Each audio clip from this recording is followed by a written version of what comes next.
So I set the camera down. Let me put my head in front of the sun. So what I like to do is get rid of as much of the soil as I can on the root ball of these container grown plants. I do that for a couple of reasons. Mostly so I can minimize the amount of dirt, native dirt I'm getting rid of. Also just to loosen up the root ball. And in this case, look. That is waterlogged. So I wouldn't be surprised if some of these roots are rotting at this point. So getting rid of some of them, especially the lower ones where conditions in the root ball might be a little bit more anaerobic, probably won't hurt the plant and will probably encourage it to start to produce new root growth.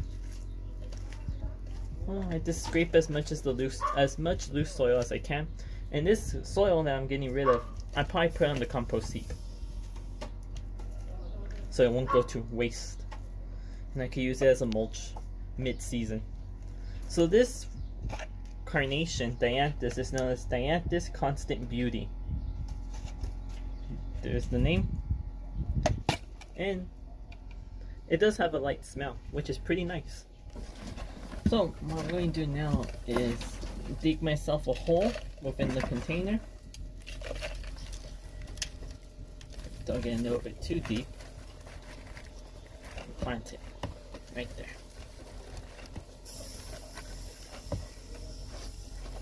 And that's going to look very nice. Now I'm going to plant the Petunia exurta already because I took them out and they were roots out. And I'm going to plant them on the site that's on the shady end of this pot, so closest to the rose. By the way, the rose is called Lincoln. Classic rose, red flowers. Actually scented, which is kind of a surprise. And I'm going to plant them both towards the edge so that this one does kind of, it's not a creeping petunia. It grows kind of tall. It's more bushy than creeping, but I think that's fine. I think that will work out. Let me just get some of that. I'm going to pinch off the flower, any flower buds, so I could concentrate on growing a bigger root system. There we go. Now the next plant I'm going to plant is this one right here. This is a rock cress, Herbertia accent. I think this one, it says here that it's patented, so I'm not too sure if that means, is it a seed? It's probably not seed grown. It's probably cutting grown. Most patented plants are cutting grown. So what that means is that I could propagate this by taking cuttings, stem cuttings, but I can, for my own purposes, but I cannot sell it. Otherwise I'm going to be in some trouble. And just like before, I'm removing most of the root mass. It's really soggy. And it will be going towards the edge of this pot. And this one is found in the wild. It could be found throughout Europe. And some of the old British castles, you can actually see it self-seeding in the castle walls. So this guy likes fast drainage. Probably will not tolerate waterlogged conditions. In terms of heat tolerance, I'm not too sure. And like if you're in Britain, this will probably want full sun. But here in the American desert Southwest, it probably won't want to deal with too much of our heat.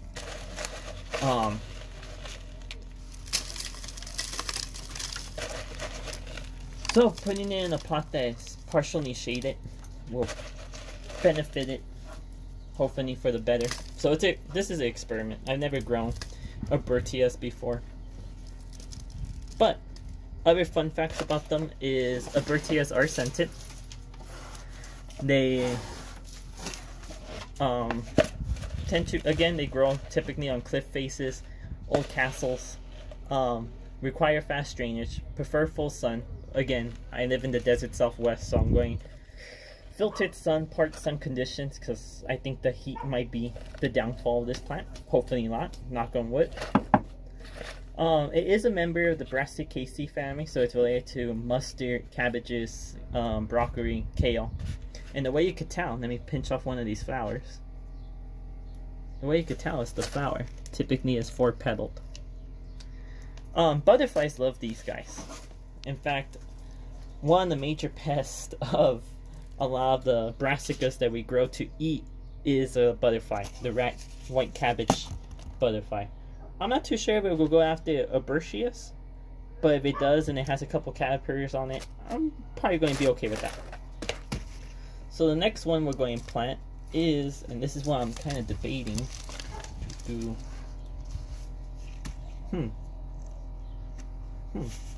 Okay. The next one we're going to plant is the sedum. And again, hopefully they barely watered these guys when I bought it. And it's not like these are just sitting in water, because they are not going to enjoy that. But this is a sedum. Sedum Oracle. There's a couple of similar sedums like this one, like I mentioned at the beginning of the video. Like this one called the Spruce. Sedums as a whole could be found pretty much, I think, worldwide.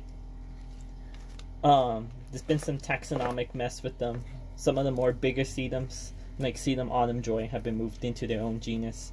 This one, I believe, is still classified as in the genus Sedum. And I want to say this species might be the same as the one of the cultivar, the Spruce. And if it is, then it's from Asia, from Eurasia. So you could kind of find it in Upper Asia, Russia.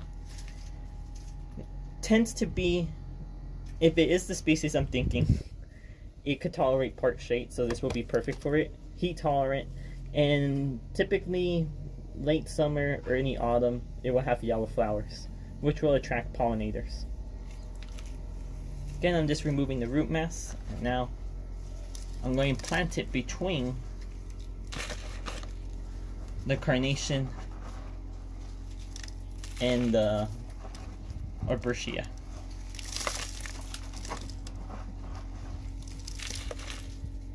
I'm going to probably remove a little bit more root mass and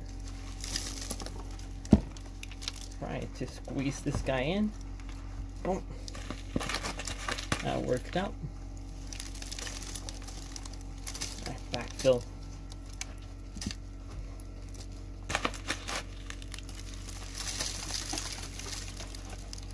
There we go.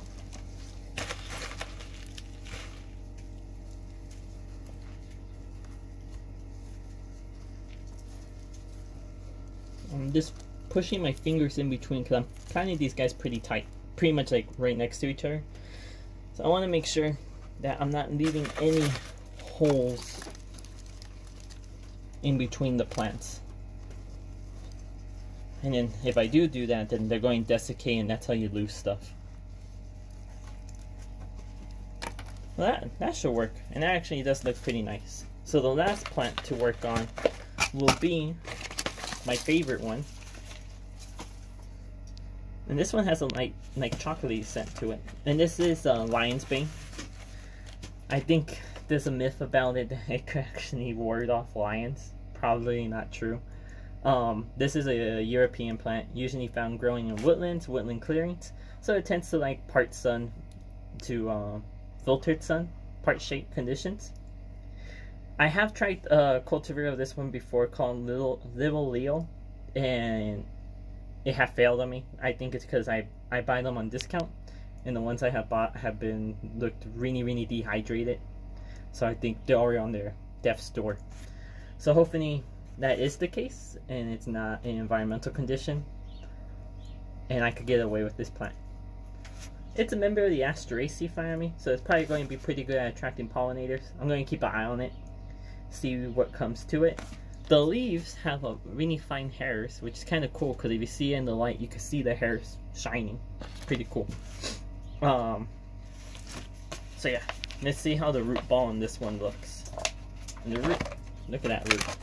That is perfect. It's barely starting to get root bound, so I'm going to want to tease those roots. And like before, I'm going to try getting rid of as much of this loose soil as I can, and by doing so, I can replace it with drier soil, which these guys are pretty soaking wet, and also break up that root memory and encourage new root growth.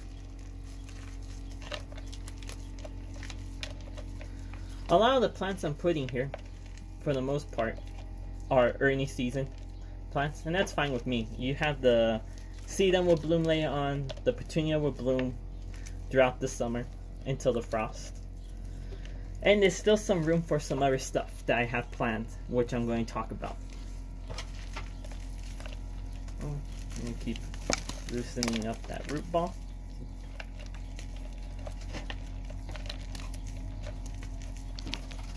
I could get rid of some of this top growth too. And if you guys ever buy plants, if you look right here, you can actually break this plant apart into individual plants. I'm not going to do that because I want to keep it as a whole, but we might do a video like that one day. Pretty soon, I'm pretty sure.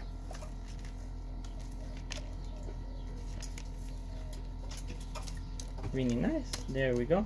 So when I mean you could break it up into small plants, it means, yeah, you're paying full price for this plant, but you're actually getting multiple plants for the price of one, if you know how to play your cards right. I'm gonna show you guys really quick. So like right here, there's a dividing point.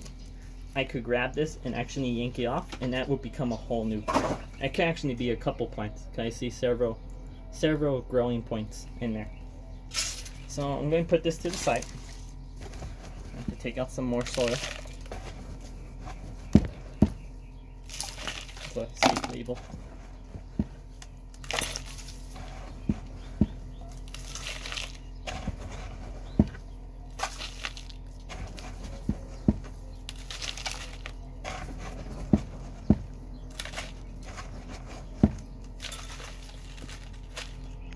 Okay, get this guy. Put it right in there.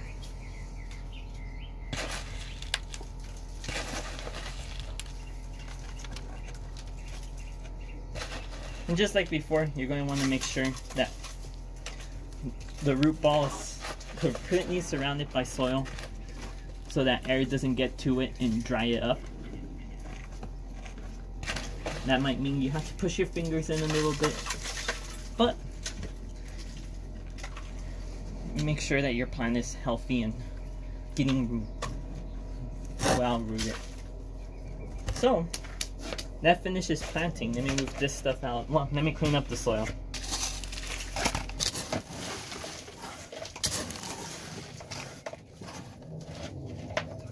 Okay. So that finishes up planting. So let me show you guys the... So here is the semi-finished pot. We have the... I already forgot the name. The lion's bane, the Lardo compactum, the Arbertia, the sedum, the carnation, and that endangered petunia, which I'm hoping takes off. So we still have some room. We actually have some room right in between there. Right here in the middle. Here on the side. And right here. So the plan is, I don't know what I'm going to put back here. If anything, this guy might take over. In the middle, I saw a variegated aloe plant. I'm not sure what species, but I'm hoping to get my hands on it.